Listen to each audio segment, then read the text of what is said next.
John Green. Everything is tuberculosis, the history and persistence of our deadliest infection. You walk into a pharmacy and pick up antibiotics without a second thought. Your child gets vaccinated on schedule. When illness strikes, you trust that medicine will be there, affordable and accessible. But for millions around the world, this basic security doesn't exist. The same diseases we've conquered continue to kill, not because we lack the science, but because of choices. Choices about who deserves care, whose suffering matters, and what a life is worth. In this blink, you'll learn how tuberculosis, a curable disease, continues to devastate communities through a toxic combination of corporate greed, systemic racism, and global indifference. You'll explore how the stories we tell about illness shape who lives and who dies, and how profit-driven healthcare creates the very superbugs it claims to fight. By understanding this hidden architecture of medical injustice, you'll gain insight into why healthcare inequality persists in an age of medical miracles, and, more importantly, how ordinary people have successfully fought back, transforming a system designed to abandon them into one that serves them. A story of two plagues. The stories we tell about illness can be just as powerful as the illness itself. When a society frames a disease as a mark of creative genius or moral failure, that framing profoundly shapes who suffers and who receives compassion. This is the story of one disease with two deeply different identities and a history that shows how our ideas about illness become matters of life and death. In the 18th and 19th centuries, Europe was haunted by a plague known as consumption, what we now call tuberculosis. Though it was the leading cause of death, it carried an extraordinary romanticism that's difficult to imagine today. The disease marked the sensitive and brilliant, a flattering malady that refined the body and elevated the soul. Its physical symptoms became beauty standards: pale skin, rosy cheeks from fever, wide, luminous eyes. These signs of consumptive patients were celebrated as consumptive chic. Women used cosmetics to mimic the look. Men, like Lord Byron, mused that dying of consumption would be desirable, because then women would say, "See that poor Byron, how interesting he looks in dying."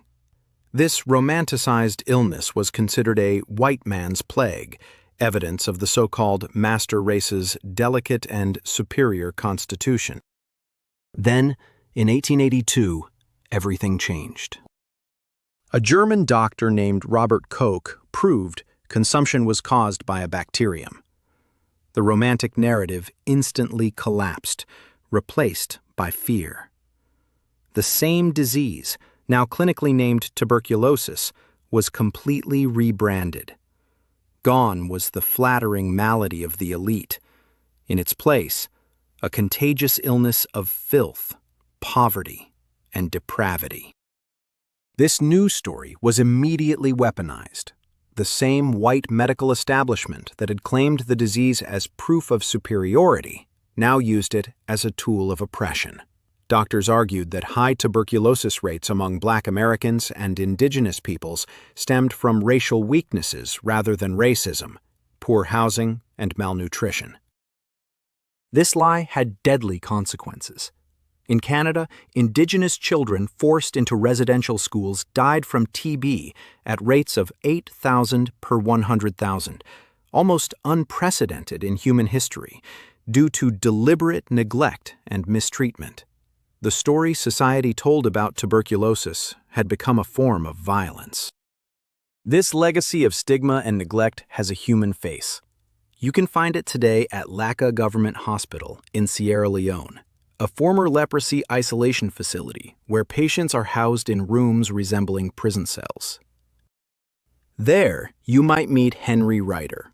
He is 17, but years of tuberculosis and malnutrition have so stunted his growth that he looks like a small boy. He has the very physical traits a 19th century European might have found beautiful: visible cheekbones, wide eyes. But he is living no romantic poem. He is living the brutal, present-tense reality of tuberculosis, an illness that society decided long ago was a plague for the poor and forgotten. His story begins where the romantic myth ends, with a curable disease in a world that has chosen to leave him uncured. A cure built on control. You might be asking yourself, if Henry's disease has been curable for decades, why is he wasting away in that hospital ward? The answer lies in a story of breathtaking scientific triumph, followed by an agonizing failure of human empathy. We discovered the cure for tuberculosis, yet the way we chose to deliver it to the world's most vulnerable people was built on a foundation of control rather than care. For most of history, a diagnosis of active tuberculosis meant death. In the 1940s, even in the best sanatoria, only about a quarter of patients could expect to recover. The majority would either live as invalids or die from the disease. Then, almost overnight, everything changed. The discovery of antibiotics in the 1940s and 50s led to a powerful cocktail of drugs, streptomycin, isoniazid, and others, that could reliably kill the bacteria. The impact was miraculous. In wealthy countries, sanatoria overflowing with the sick and dying began to empty out. Humanity seemed on the verge of defeating its oldest and deadliest infectious enemy. This miracle was never shared equally. For millions in the newly independent nations of Africa and Asia, it was as if the cure had never been invented. As one doctor observed, the drugs existed where the disease wasn't, and the disease raged where the drugs couldn't reach. To solve this injustice, the global health community developed a strategy in the 1970s called DOTS, or Directly Observed Therapy Short Course. The goal was to deliver a standardized, cost-effective cure to the world's poorest places. It relied on smear microscopy for diagnosis, a cheap method from the 1880s that misses about half of all TB cases. Every patient received the same standardized regimen of drugs, regardless of their individual circumstances. The system's core feature was in its name: directly observed. It required that a healthcare worker physically watch every patient swallow every single pill, every single day, for months. This was about enforcing compliance. The system was founded on a deep paternalistic distrust of the poor, treating them as untrustworthy subjects rather than partners in their own healing. It treated systemic issues, like lack of food to take pills with or transport costs, as individual moral failures. This system of control first failed Henry Ryder as a young boy. After his initial diagnosis, he was enrolled in a DOTS program in Sierra Leone. Within this rigid framework, his father saw his son suffering from side effects without improving. He lost faith in the medicine and in a system that treated his son like a case file rather than a child to be cared for. He pulled Henry from treatment, a decision that likely allowed the surviving bacteria in Henry's body to multiply and develop resistance to the only drugs available. A program created to prevent drug resistance through control had, through its own lack of humanity, created the very superbug that would one day threaten to kill him.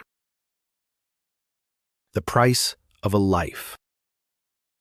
Having failed to cure Henry with its cheap, one-size-fits-all approach, the healthcare system now faced a much deadlier challenge: a strain of tuberculosis that was resistant to the standard drugs.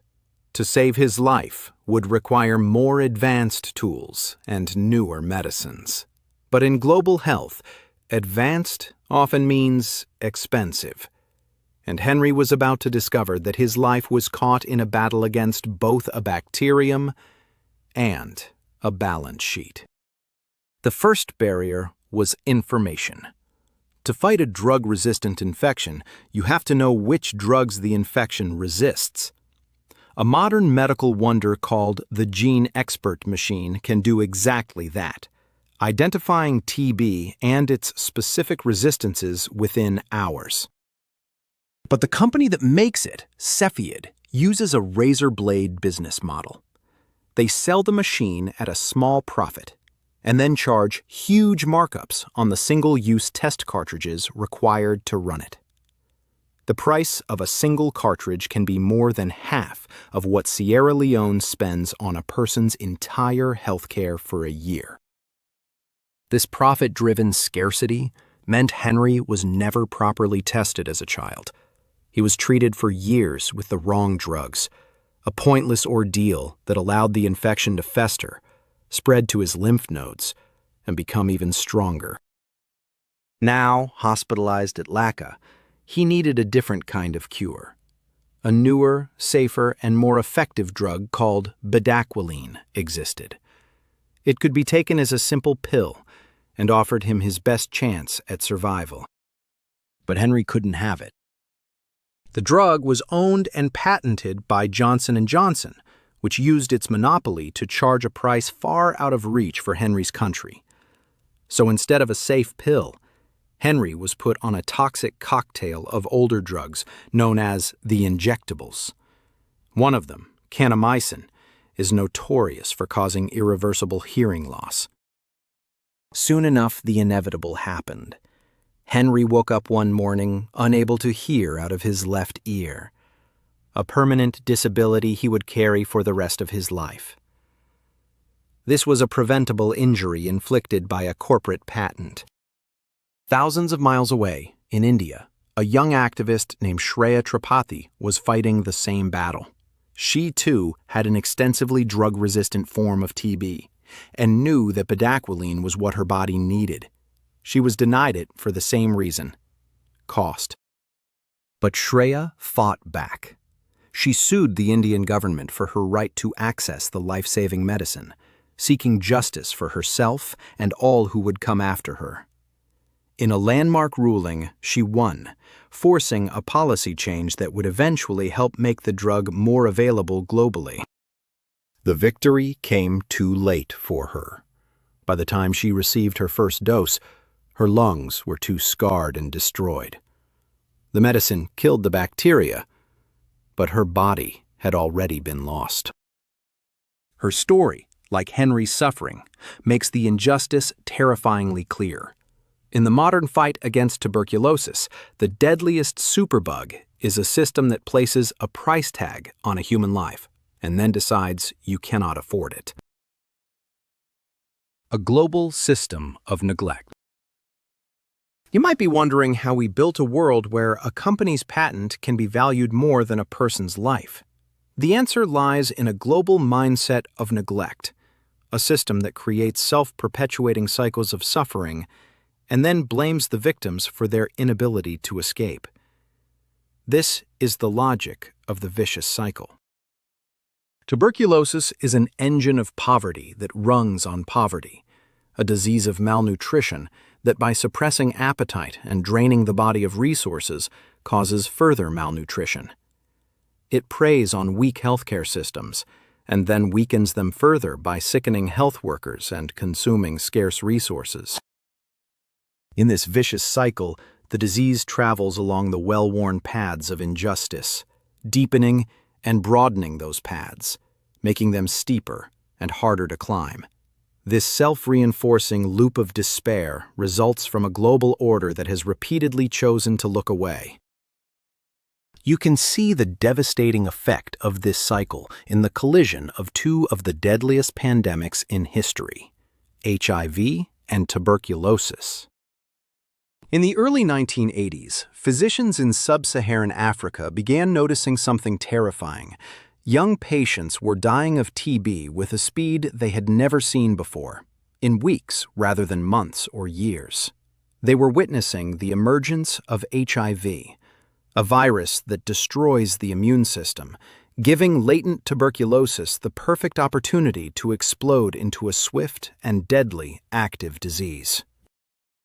The two plagues became intertwined, creating a firestorm that led to an explosion of death. In countries like Lesotho, overall life expectancy dropped by a full decade. The world had the tools to fight back. By the mid-1990s, effective antiretroviral drugs could make HIV a manageable condition. Yet for years, these life-saving medicines were withheld from the poor countries that needed them most. The justifications for this inaction were echoes of the old colonial mindset. In 2001, the head of USAID, America's main international aid agency, argued against providing HIV medications in Africa, claiming that Africans didn't know what watches and clocks were and only used the sun to tell time. This racist and breathtakingly ignorant excuse was used to justify a policy of inaction that cost millions of lives. The world decided saving them was cost-effective, and this decision was laundered through prejudice. It was the same logic of distrust that built the DOTS program for TB, now scaled up to a global catastrophe.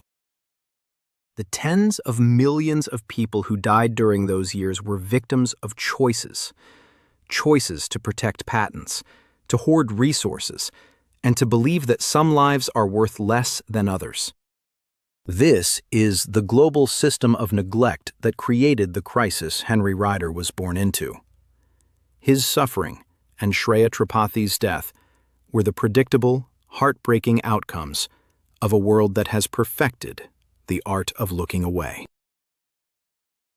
The virtuous cycle of solidarity. If the problem of tuberculosis' survival is a global system of neglect, a vicious cycle that grinds people down, what hope is there for one person? How can anyone, like Henry Ryder, ever break free? The answer is that you don't break the cycle alone. You break it together. This is the story of the virtuous cycle, a powerful alternative built on stubborn, defiant solidarity. You can see the birth of this cycle in the early 1990s in Peru. At the time, the official policy of the World Health Organization for multi-drug-resistant tuberculosis in poor countries was simple: do nothing. Treating it was deemed too expensive, the chance of a cure limited. The standard of care was to put the sick in a hut and wait for them to die. But a group of doctors and activists with an organization called Partners in Health refused to accept this. They believed that every person deserved the best care possible, regardless of cost. In an impoverished neighborhood of Lima, they began treating the very patients the world had written off. They provided the right combination of drugs, plus food, transportation, and daily support from community health workers. The result was astonishing. They achieved cure rates of over 85%, as good or better than those in the best-funded hospitals in New York or London. They proved that treating the poor was possible. The world had simply chosen otherwise. This single act of defiance created a powerful ripple effect. Their success pressured the WHO to change its guidelines, finally acknowledging that drug-resistant TB could and should be treated everywhere. This created global demand for the necessary drugs. Activists used this momentum to challenge the high prices, arguing that there was a market for these medicines. It just wasn't a wealthy one. They kickstarted generic manufacturing of drugs whose patents had expired, and the price of treatment plummeted by over 90%, from more than $15,000 per patient to just $1,500. A human-made problem had a human-made solution. This is the virtuous cycle that saved Henry Ryder's life. It's the reason survivors like Pumeza Tisile in South Africa lived to become activists themselves. successfully fighting to break Johnson & Johnson's patents on bedaquiline and making it affordable for millions more. This chain of solidarity, stretching from a slum in Peru across decades and continents, is what allowed a dedicated doctor in Sierra Leone to finally get Henry the drugs he needed. Today, Henry embodies the virtuous cycle. He is a university student, a content creator, and an advocate, using his voice to fight the stigma of his disease and support the very hospital where he was once told he would die. His life is proof of a truth. If the cause of so much suffering is injustice, then the cure is the active and relentless pursuit of justice itself.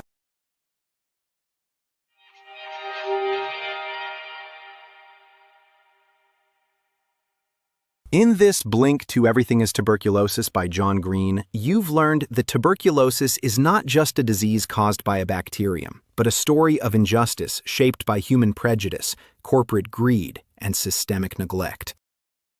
This story travels from the 19th century romanticization of tuberculosis, then called consumption, to the modern-day stigma that afflicts patients like Henry Ryder in Sierra Leone. You've seen how the discovery of a cure led not to global relief, but to a system of control that failed the world's poor and created deadlier, drug-resistant strains. The fight for survival became a battle against corporate patents and a global health system that puts profits before people. But despair is not the final word. Through the power of a virtuous cycle, you've seen how solidarity and activism can break these systems of neglect, proving that the cure for this disease of injustice is, and has always been, justice itself. Okay, that's it for this Blink. We hope you enjoyed it. If you can, please take the time to leave us a rating. We always appreciate your feedback. See you in the next Blink.